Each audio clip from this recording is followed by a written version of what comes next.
Hey everyone, welcome back to my channel. Today in this episode, I'll be talking about formula tabs for locating functions. If you ever want to implement any formulas in the Excel, the easiest way to do is visit the formula tab and look around the formulas which has been provided by Excel. Excel provides a wide range of formulas for user, which allows them to perform whatever operations they are looking for. Let's take an example. I would like to calculate the standard deviation of these numbers. Now, for standard deviation, I know there is a predefined formula which is available in the Excel, but I need to identify where the formula lies. According to me, the formula can either be lying around financial group or a statistical group. Let's visit the financial group first. As a, Considering the standard deviation as starting from S, I would be coming to S and looking over the different functions which are available from that SLN and SYD.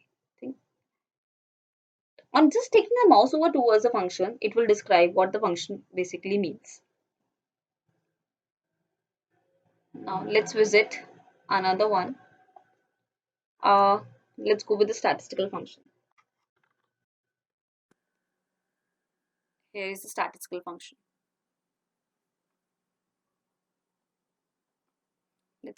Come to S. Here are the standard deviation formula.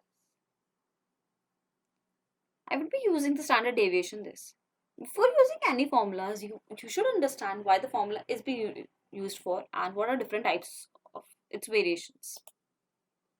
On selecting any formula, a dialog box will appear which will ask user to enter the values. I would select the values for which I would like to calculate the standard deviation. Here are these values and the output is being calculated over here. On pressing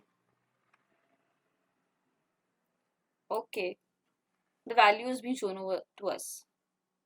In the similar way, we can find and use multiple formulas in Excel. The challenge only lies around to identify where the formula is residing at. Also, sometimes the way we expect a formula to be or way we know the formula is used for, the Excel might not be identifying the formula in the same manner.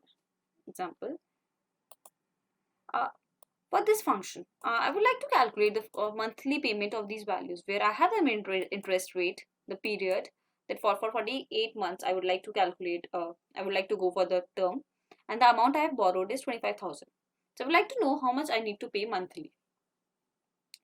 In this way, I can visit different formulas of the functions, but I might not be understanding that which function, which does the formula considers or does the Excel considers for this monthly calculation.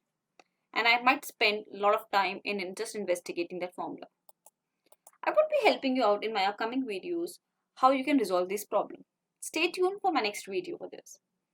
Hope you really like this video. If you really like it, press the like button, share your opinions and views in the comment box, and don't forget to subscribe the channel. Thank you.